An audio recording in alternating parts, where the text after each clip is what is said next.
예, 사랑하는 여러분, 한 해도 너무 수고 많으셨습니다. 너무 애쓰셨고, 또 여러 일들이 있었겠지만, 그것 가운데서 고군분투하며, 또 마음 쏟으며, 정말 수고 많으셨습니다. 잘 된 일도 있을 테고, 또 잘 안 되는 일도 있었을 텐데, 여러분 너무 개념치 마시고, 마음에 담아두지 마시고, 잘 털어버리고, 오직 주의 은혜 가운데서 힘을 얻는 저와 여러분 될 수 있기를 바랍니다.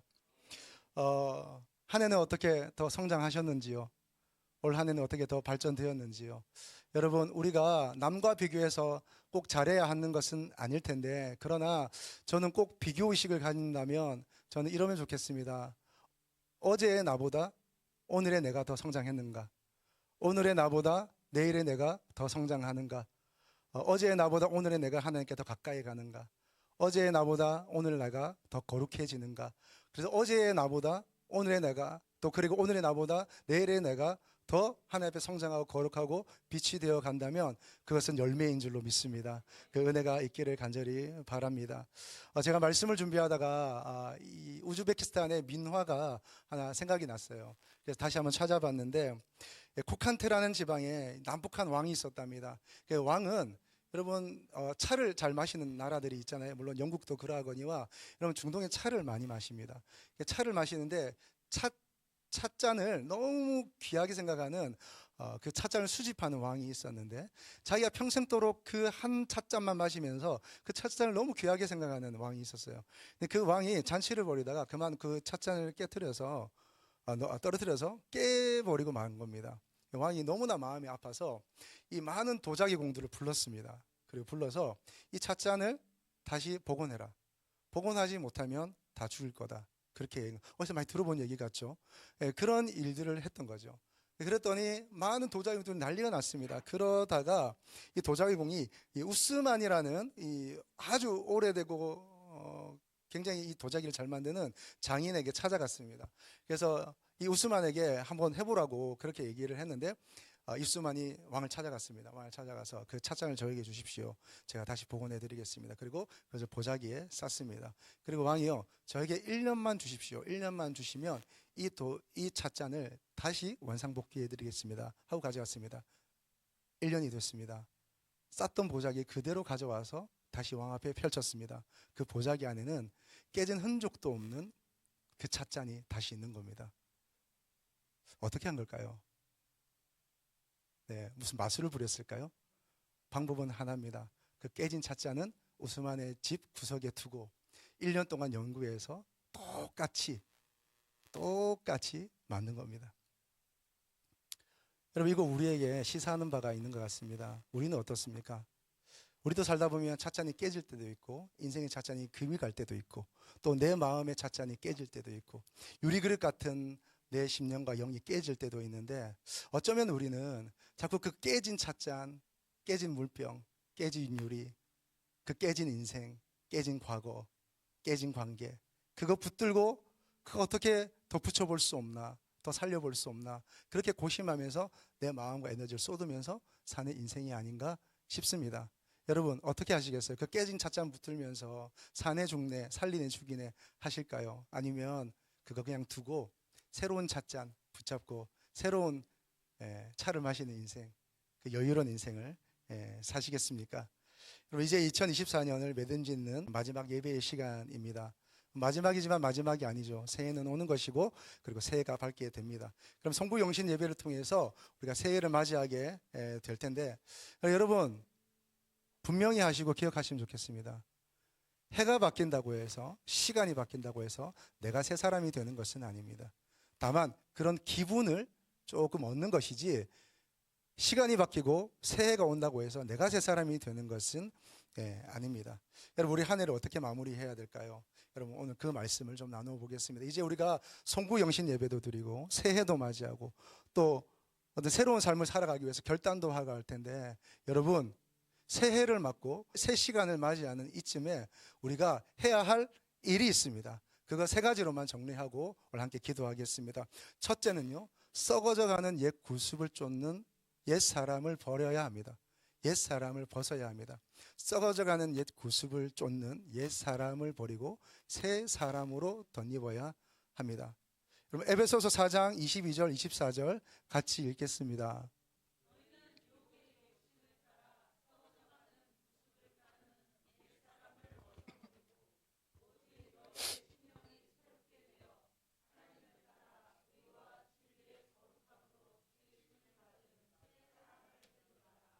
아멘.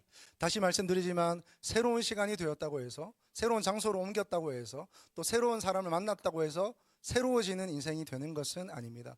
저는 이민을 가지 않았지만 제 주변에 많이 이민 간 사람들이 있습니다.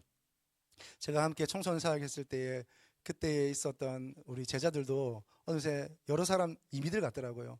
그래서 제가 물었어요. 왜 이민 갔어? 왜 거기 갔어? 목사님, 새로운 인생을 좀 살아보려고요. 그래서 새로운 인생을 살게 됐어? 아니, 여전히 힘들어요. 오히려 새로운 삶을 살기 위해서 어디론가 이동을 했는데, 그래서 새로운 삶을 살게 되었냐고 물어보니 별 다르지 않는 새로운 삶을 살지 못하는 그런 경우, 그런 대답을 많이 듣게 되었습니다. 왜일까요? 답은 이것입니다. 내가 바뀌지 않았기 때문입니다. 내가 바뀌지 않으면 시간이 바뀌고 장소가 바뀌고 그 대하는 사람이 바뀌어도, 아니 결혼을 해도 내가 바뀌지 않으면 여전히 그 어려운 인생 그대로 살게 되는 것입니다. 여러분, 오늘 말씀해 보니까 이렇게 말씀하고 있습니다. 보십시오. 너희는 유혹의 욕심을 따라 썩어져가는 구습을 따르는 옛 사람을 버리고. 몇 가지만 포인트를 집어서 말씀 나눠보게요. 첫째는 유혹의 욕심이 있어요. 여러분, 우리가 유혹의 욕심을 따라 사는 삶을 버려야 되는데 그것은 썩는 것이랍니다.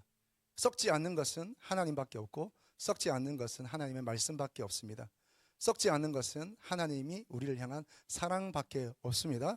자, 그런데 사람이요, 유혹이 있고 욕심이 있고 하다 보니까 썩어질 것을 구하는 거예요. 그런데 그 썩어질 것을 구하는 것을 뭐라고 얘기해요? 구습을 따른대요. 구습.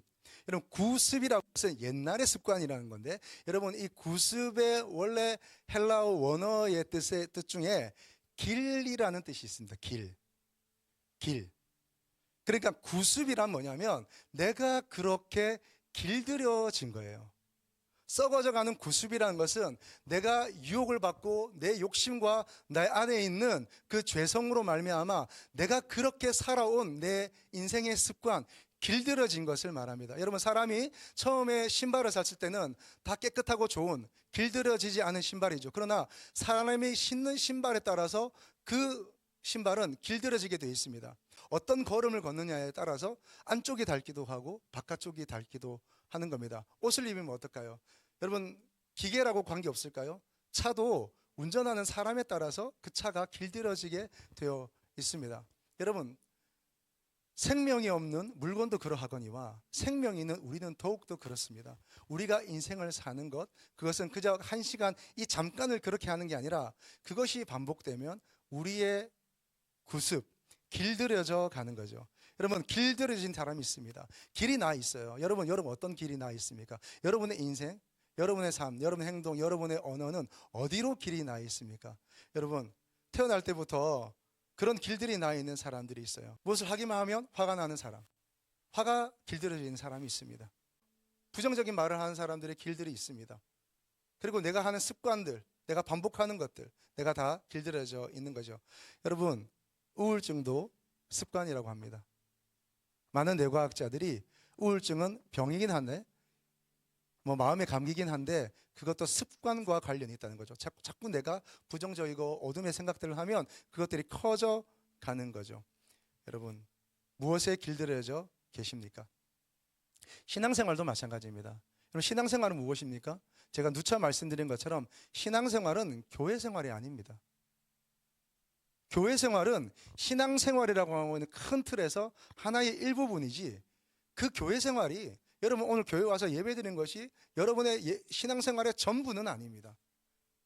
신앙생활이란 무엇이냐? 교회생활을 포함할 뿐만 아니라 내가 예수 그리스도를 믿는 믿음 안에서 하는 모든 행동, 모든 언행, 모든 말, 모든 관계, 만남, 학교, 직장, 사업하는 거, 그리고 함께 교제하고 식사하고 밥 먹는 것, 모든 것이 다 신앙생활입니다. 그럼 그 신앙생활 우리가 어떻게 하는지 생각해 봐야 하겠습니까?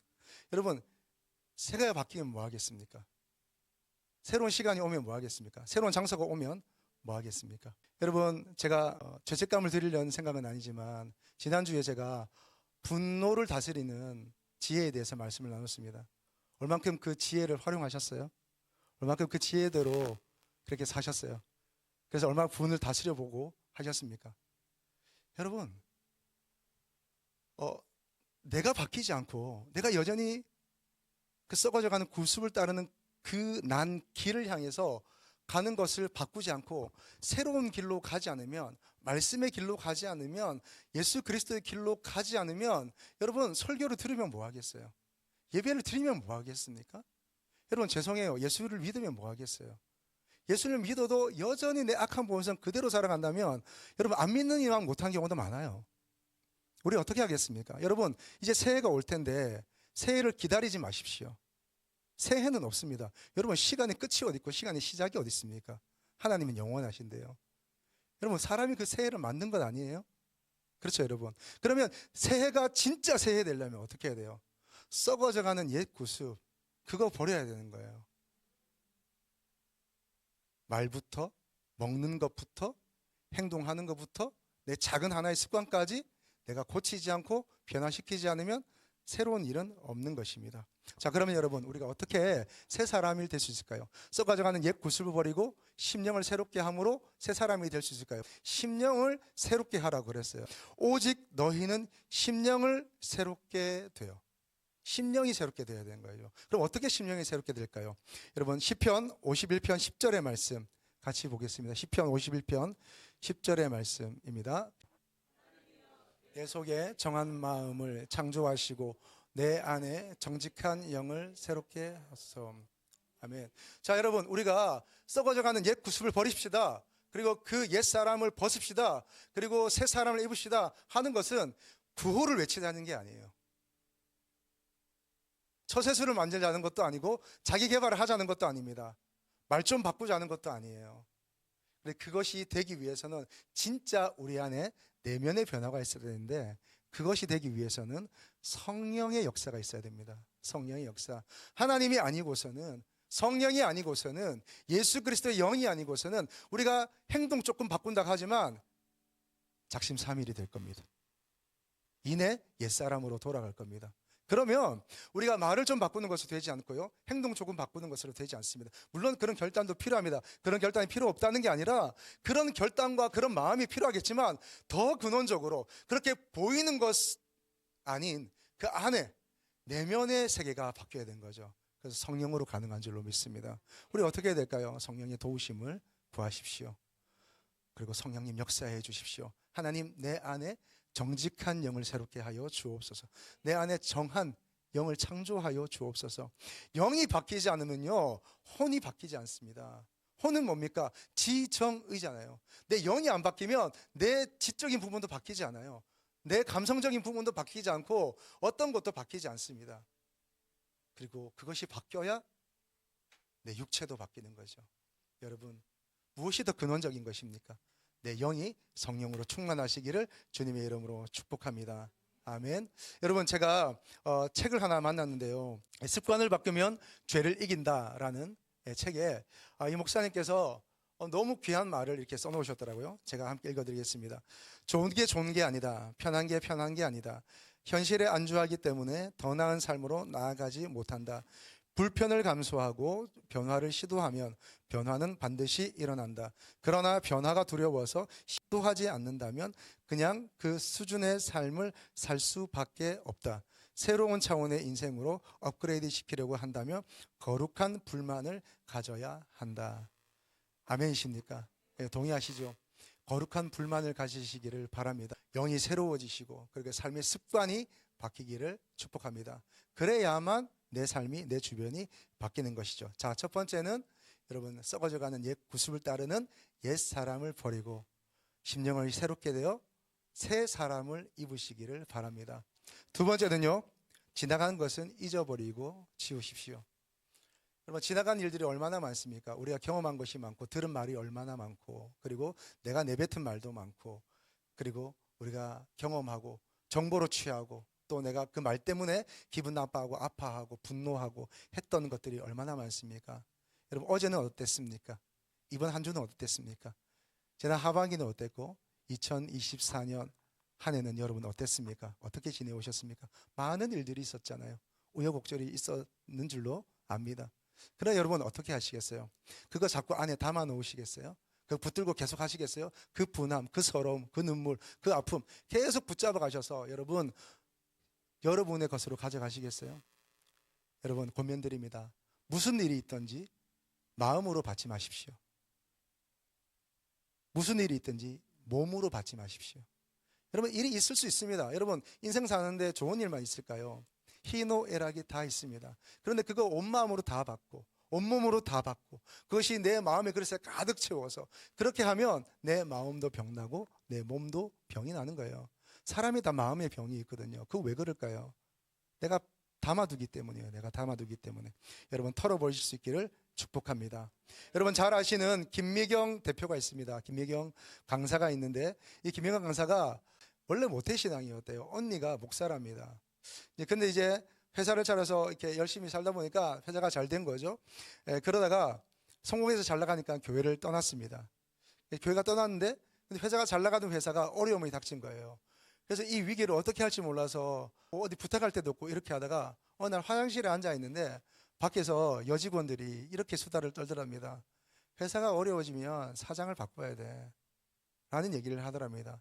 근데 그 말이 자기가 얼마나 크게 와닿는지, 얼마나 확성기에 되고 너 나가, 너는 쓸데없어, 넌 끝이야, 이렇게 말하는 것처럼 확성기를 대고 말한 것 같은 거예요. 자기가 자기 사무실에 돌아가서 밤새도록 운 거예요. 밤새도록 펑펑 울다가 언니한테 전화했습니다. 언니가 목사니까 언니 나 어떻게 해야 돼? 나 이거 어떻게 해야 돼? 언니가 오라 그런 거예요. 언니를 만나고 언니가 복음을 전하고 기도해 줬습니다. 그래서부터 다시 신앙생활을 하기 시작했고 그리고 지금 3시간씩 기도한대요. 모태신앙이었다는 것도 놀랍고 3시간씩 기도한다는 것도 놀랍고. 근데 그가 그의 책에서 이런 얘기를 썼어요. 어머니의 그 유품 같은 일기장을 집에서 발견하게 되는데 어머니의 일기장에 수많은 글들이 쓰여져 있는데 아마 이 글 쓰는 것도 내력인 것 같아요. 글 잘 쓰는 부모가 있으면 또 자녀도 글을 좀 쓰는 것 같고 뭔가 예술의 감각이 있는 부모가 있으면 자녀도 그런 것 같고 이 어떤 그 가정에서 흐르는 이런 것들은 부정할 수 없는 것 같습니다. 50년 된 일기장을 발견하게 되는데 이제 어머니 김미경 강사의 어머니가 딸만 넷을 낳았대요. 딸 넷을 낳으니까 이제 시댁으로부터 적지 않은 핍박이 오는 거예요. 4번째 딸을 낳았을 때 시아버지가 찾아와서 온갖 저주를 퍼붓더랍니다. 그러면서 하는 말이 네 속에는 딸만 있냐? 그래서 순서대로 나오냐? 그런 말을 하더래요. 너무 마음이 아팠는데 그 일기장에 이렇게 적혀 있더랍니다. 나는 시아버지의 말에 동의하지 않는다. 내 안에 있는 딸 넷은 쓸모없는 아이들이 아니다. 이 아이들은 장차 훌륭한 아이들이 될 것이다. 그 다음 문장이 우리에게 시사하는 바가 있습니다. 이렇게 썼어요. 나는 오늘 시아버지의 말을 지운다. 그리고 내 마음에 다시 쓴다. 그리고 이렇게 써 있어요. 사랑하는 딸들아, 진짜 내가 누구인지 꼭 알고 살아라.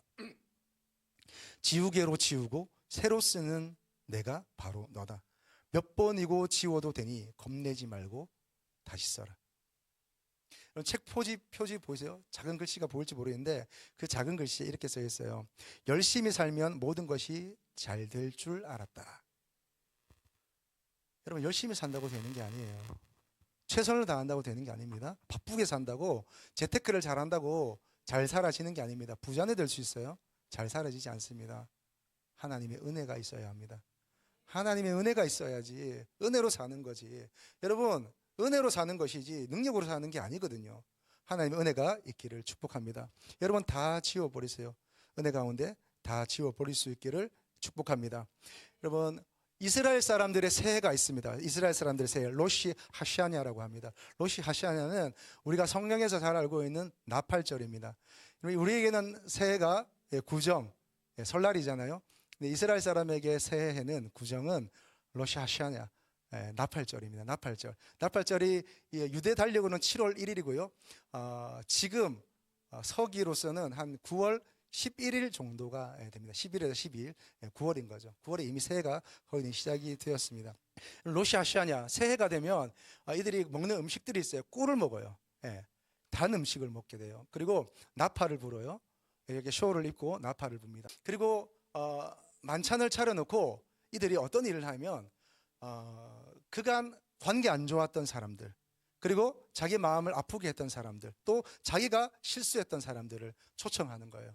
그리고 초청해 같이 식사를 하고, 그리고 그들과 함께 축복하고 대화를 나눕니다. 그리고 그들이 꼭 하는 말이 있는데 뭐냐면 털어버립시다라는 얘기를 합니다. 털어버립시다. 여러분 따라 하실까요? 털어버립시다. 예, 털어버립시다. 털어버립시다. 예, 털어버리. 그러면서 이들이 하는 퍼포먼스가 있어요. 뭐냐면 강이나 바닷가를 가서 진짜 주머니에 먼지를 털어요. 예, 죄도 털고 미움도 털고 아픔도 털고 상처도 털고 다 털어버리는 것이죠. 여러분 털어버리시기를 축복합니다. 여러분 마음으로 받지 마시고 몸으로 받지 마시고 여러분 인생으로 받지 마시고 잘 털어버리고 잘 지워버리고 잘 잊어버리시기를 축복합니다. 자, 세 번째는 이렇습니다. 하나님의 통치 관점으로 과거와 현재와 미래를 보는 것입니다. 자, 기억나십니까? 우리가 새로운 시간이 되었다고 새 사람이 되는 게 아닙니다. 썩어져가는 옛 구습을 따르는 옛 사람을 벗어야 돼요. 여러분 제발 좀 벗으세요. 그 말의 길을 벗으시고 그 생각의 길을 벗으시고 그 행동의 길을 벗으시고 그 뭐만 하면 마음으로 받는 그 길을, 여러분 그 길을 좀 차단하세요. 그 문을 좀 닫으세요. 그리고 심령을 새롭게 하셔서 성령으로 말미암아 새 사람을 입으시기를 축복합니다. 예수 그리스도로 옷 갈아입으세요. 그래야 살 수 있는 거예요. 그래야 진짜 새해가 되는 것입니다. 그리고 두 번째는 잊어버리십시오. 지워버리십시오. 그리고 다시 쓰시기를 바랍니다. 로시 하시아냐, 예, 다 털어버리시기를 바랍니다. 자, 그리고 세 번째, 하나님의 관점으로 보는 거예요. 하나님의 관점. 근데 하나님의 관점을 어떻게 가질까요? 우리가 하나님의 관점을 가질 수는 없습니다. 그러나 오늘 하나님이 내 인생과 우리를 통치하신다는 그 믿음으로 바라보는 것입니다. 믿음의 관점으로 바라보면 승리하게 돼요. 하나님이 오늘 다스리시는 거예요. 하나님이 오늘 우리를 통치하십니다. 하나님이 그 뜻을 하나님의 때에 따라 하나님의 방법으로 하나님의 사람을 통해서 이루어 가시는 것입니다. 전에 청년 때 제가 신학을 한다고 제 친구가 한번 찾아왔어요. 그래서 큰 어려움을 겪고 저한테 물어보더라고요. 지금 생각하면 참 추억거리인데 그때는 그 친구에게 너무 힘든 일이었나 봐요. 너무 힘들어서 거의 인생을 자포자기하는 마음으로 저에게 이렇게 물어보더라고요. 하전도사, 이게 하나님 뜻이야? 이게 하나님 뜻이야? 내가 이렇게 당하는 게 하나님 뜻이야? 저한테 물어보더라고요. 제가 뭐라고 말해야 될지 모르겠더라고요. 그런데 그 순간 하나님 번뜩이 있는 지혜와 하나님의 말씀을 주셨어요. 제가 이렇게 얘기했어요. 그 자체가 하나님의 뜻인지는 내가 잘 모른다. 네가 지금 고난 당하는 것, 네가 어려움 당하는 것 자체가 하나님의 뜻이라고 난 생각하지 않는다. 그러나 여기에 하나님의 뜻이 있다. 네가 당하는 일이 하나님의 뜻이라고는 말하지 않는다. 그것이 하나님의 뜻이라고 생각하지 않는다. 왜? 예레미야 애가 3장 33절의 말씀에 인생으로 하여금 고난당하는 것이 하나님의 본심이 아니라고 했어요. 고생당하는 것 자체가 하나님의 뜻은 아니에요. 그러나 그것에, 거기에, 그 일에 하나님의 뜻이 있는 줄로 믿습니다. 그러면 그 하나님의 뜻을 쫓아가는 거죠. 하나님의 뜻은 결코 망하지 않습니다. 하나님의 뜻은 우리가 고난당하는 것이 아니에요. 하나님의 뜻은 우리가 괴로움 당하고 주저앉는 것이 아니라 뒤로 빠져서 침륜에 빠지는 것이 하나님의 뜻이 아니라 그럼에도 불구하고 우리 예수 그리스도를 잡고 일어나는 것인 줄로 믿습니다. 여러분, 그게 하나님의 뜻이 있어요. 그 고난을 통해서 하나님이 주시는 레슨이 있을 줄로 믿습니다. 이겨내고 승리하시기를 바랍니다. 할렐루야. 여러분, 그래서 일희일비하지 않는 겁니다. 하나하나에 마음 아파하고 뭐 조금만 일 있으면 세상 다 가진 것처럼 교만하고 그렇게 하지 않는 겁니다. 주신 것 감사하고 힘든 일 있으면 주님께 기도하고 그렇게 하는 것이죠. 여러분, 여러 번 누차 말씀드렸지만 묵상하는 것은 커지게 되어 있습니다. 여러분, 무엇을 묵상하십니까?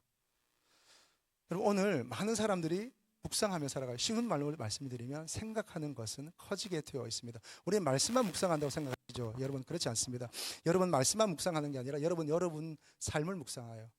여러분 자체를 묵상해요. 그리고 여러분들이 들은 말을 묵상해요. 내게 처한 일들을 묵상해요. 사람을 묵상하고 내게 있는 그 재물의 어떠함을 사람은 묵상해요. 묵상하면 커져요. 여러분, 죄를 묵상하고 상황을 묵상하고 내가 들은 그 말을 묵상하고 그 사람을 묵상하고 연약한 나를 묵상하고 생각하면요, 그게 눈덩이처럼 커져요. 계속해서 커집니다. 그것이 계속해서 커져서 눈덩이처럼 커져서 나를 짓누르는 겁니다. 그러나 하나님을 묵상하고 하나님의 사랑을 묵상하고 하나님의 능력을 묵상하고 하나님의 어떠함을 묵상하고 나를 향한 변치 않은 하나님의 계획을 묵상하고 내게 주신 비전을 묵상하고 내게 주신 선한 것들을 묵상하며 나가면 할렐루야, 이것이 커지는 줄로 믿습니다. 하나님이 커지는 거예요. 하나님이 커져서 지금 내 상황은 어렵고 힘들다 할지라도 이겨내고 뚫어낼 수 있는 것입니다.